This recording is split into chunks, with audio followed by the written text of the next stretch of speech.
So let's talk about messy DNA situations. Most of us have had them where we find somebody that's related kind of close, yet we know all of our close relatives, or maybe we are the people who are out of place in a known family. I'm joined here by Kate Penney Howard, a colleague and a friend. And she is a genetic genealogist and also a traditional genealogist, too. And we are going to talk a little bit about those sorts of situations here in the Formidable Genealogist Studio episode 5. So, Kate, what are a few messy situations you have seen in your genetic genealogy research? Whew. Okay. So I think that one thing we need to understand about genetic genealogy is that most people who take a DNA test are not taking a DNA test to reunite with long lost cousins and family that are closer than cousins. And obviously, we call it a DNA surprise because it was not something that we were expecting. So, most people who take a DNA test do not expect to find out that their parent or parents biologically are not the people they anticipated them to be. And most of us are not expecting to find a close relative that we did not know about. People often take a DNA test without thinking about it because they were gifted it, and the advertising for the DNA test says things like, find out if your ancestors wore lederhosen or ate lasagna.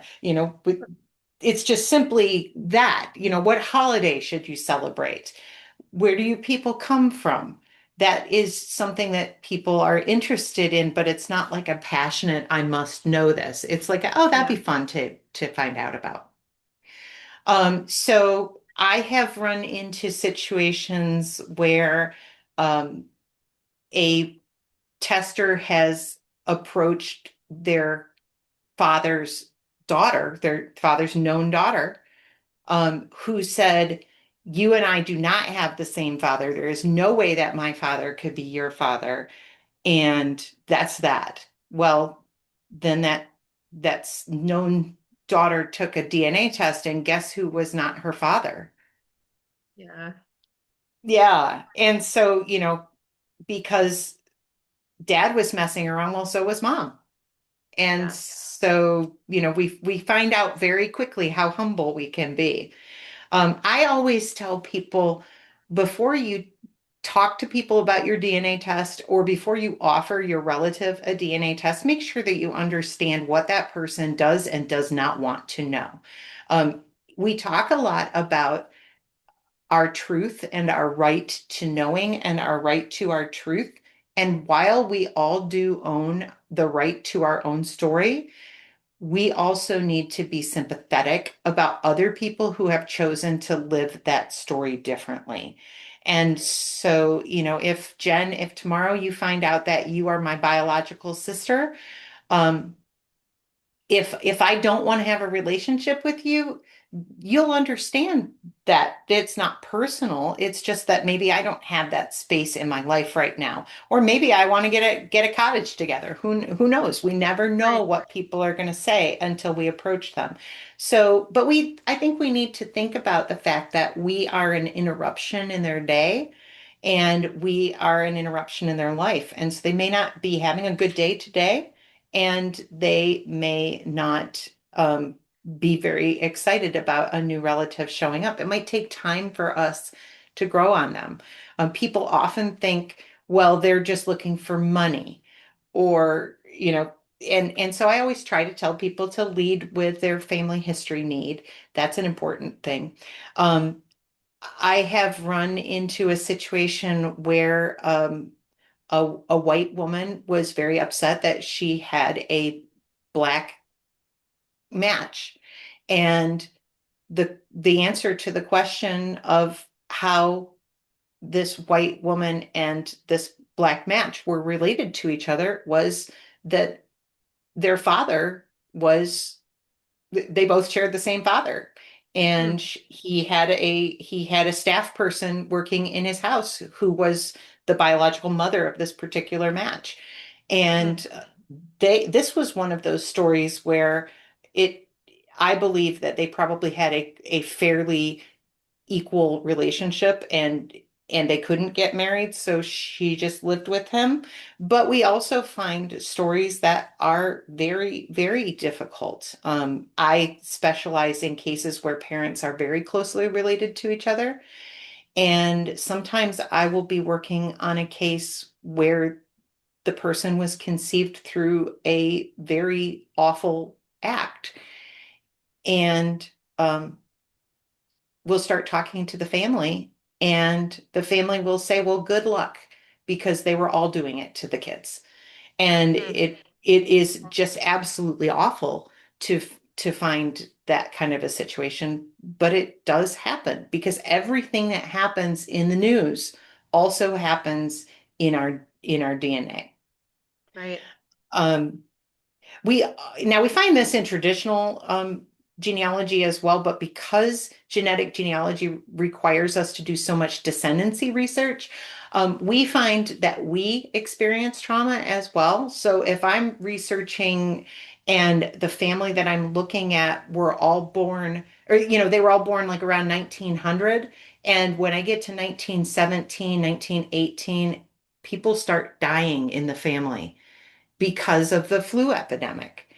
So we kind of need to brace ourselves for that kind of thing. Or we might find a family where the house burnt down and the entire family died on the same day. We might, if we are working on a case where the unknown parent is the child of Holocaust victims, for example, that's a whole that is a descendancy tree that nobody wants to do, because Right. it's just so traumatic to have to register all of those deaths like that. But yet there are people who that's their life work doing that. Yeah. Um, we often find, we've found people who have been kidnapped and sold on the black market. Hmm. Um, we have found people who their mother has sworn up and down that so and so is not their biological father. And maybe he's a former boss or a friend of the family. And if the story got out, it would have been really bad. But it turns out that after being told your whole life that so and so is not your father, it turns out that he is. And Right. so, and that goes both ways. We have people who believe that their birth certificate father was their biological father, and find out when they're 50, 60, 70 years old that he actually was not. Right. I've had a lot of clients, like a surprising amount too, that have discovered through DNA that their stepfathers were actually their biological fathers. I've had Yes.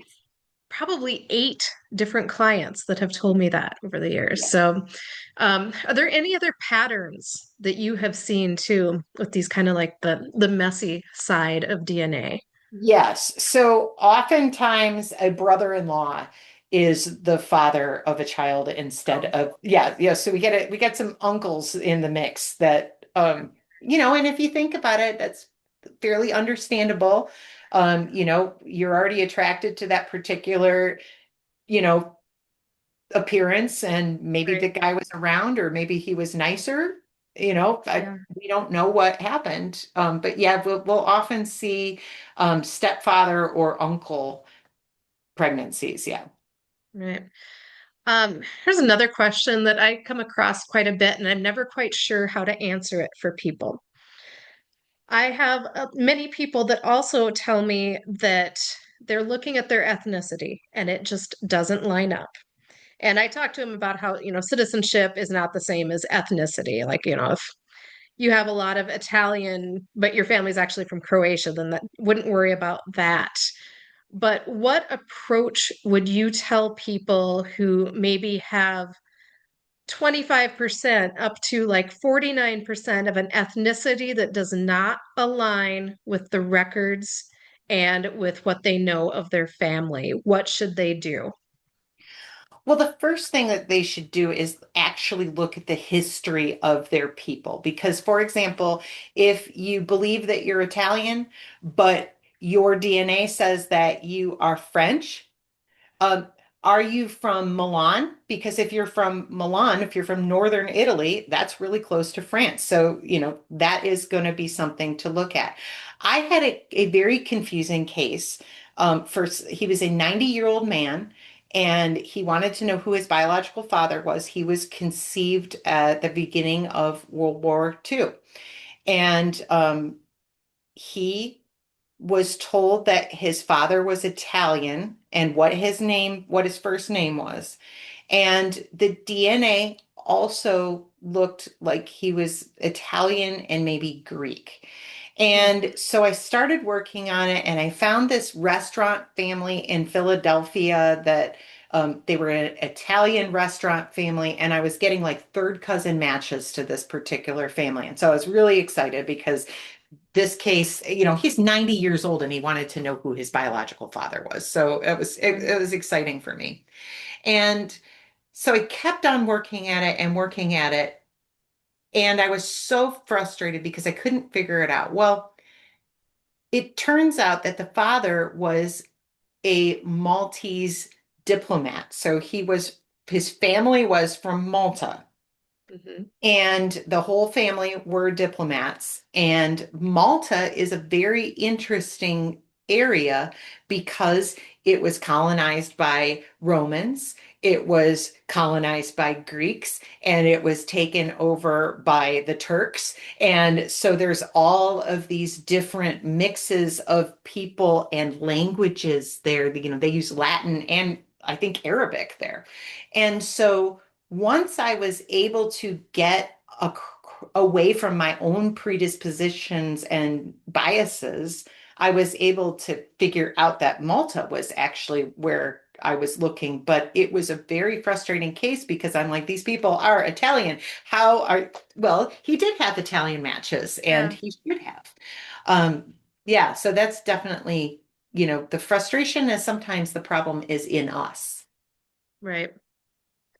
I have had a few people though that have had, they're all Swedish, but they have the like 40% Italian. And then looking at some target testing from their relatives, discover that it's not really their dad. They're not Yeah. Swedish at all. So, do you have any ideas for somebody for how they would approach that? Do you think they should do target testing with other relatives, or do you think they should just try to keep it quiet and look at their matches and try to figure it out on their own? What are some guidelines you would give people for that? So I personally do not think that drama is a group project. So I always right? I love I that. try to work out the problem before I talk to anybody else, or Yeah. I don't want to like put anything on somebody's dashboard like to let them know that I'm onto something, right? So I try to navigate this whole thing without even contacting anybody. So generally, until you until you know more about the situation, target testing is not going to help you until you get down to a cluster of families. So testing your first cousin is probably not going to help you figure out who your biological father is, for example. Um, so the first thing that I would tell people is to kind of have a research plan, know what it is that you need to figure out. If you are trying to figure out who one of your ancestors are, you may have all of the DNA that you already need to figure that out just in your own test. So getting your mom to test or your dad to test is helpful, but it is not necessary.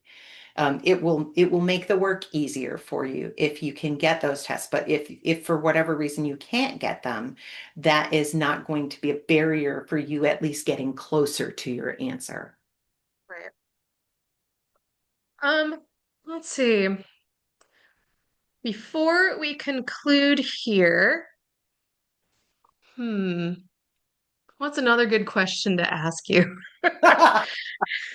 What's another question you would like to answer here before we conclude, or any other parting ideas on the subject of messy DNA that you think would be helpful for people to put things in a different perspective and kind of reframe Yeah. their thoughts on it? I think that one thing that is very important for us to understand is that a lot of our family legends are not particularly factual. Even though they may be true in a way for our family, they may not be factual.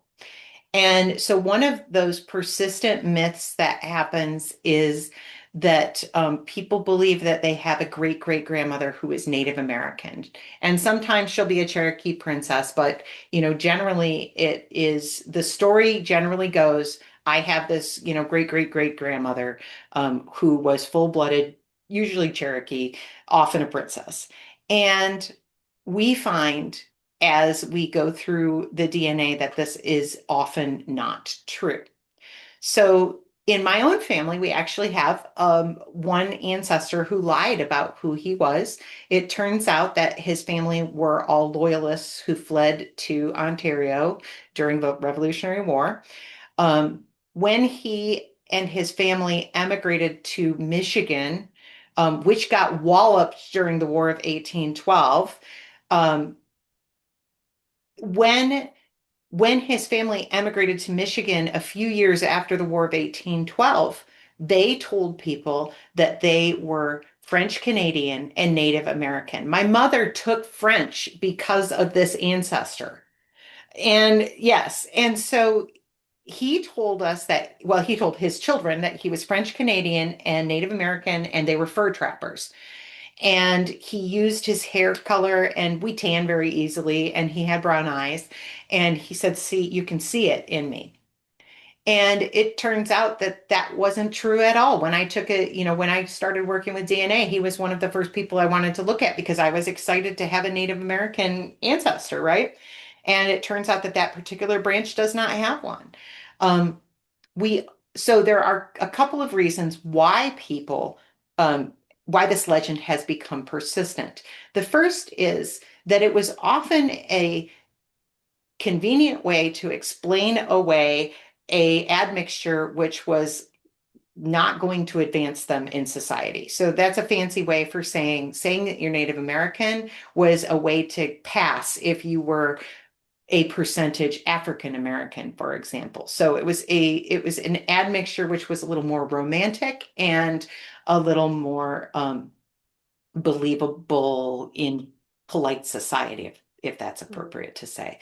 And then the other issue is that we have something called nativism, which is a way that generally white European descent individuals will adopt a Native American ancestor so then they can say, well, I'm Native American too. And so that's called nativism, and it's just something to watch for as we navigate through less than helpful legends in our family. I know. But there's usually just some kernel of truth in there that can lead you to something factual, but don't just blindly believe everything. Yep. Well, thank you for joining me for another episode. Thrilled to have you. Go check out katepennyhoward.com. It's EY on Penny. And look at the webinars that she is offering. There is a lot.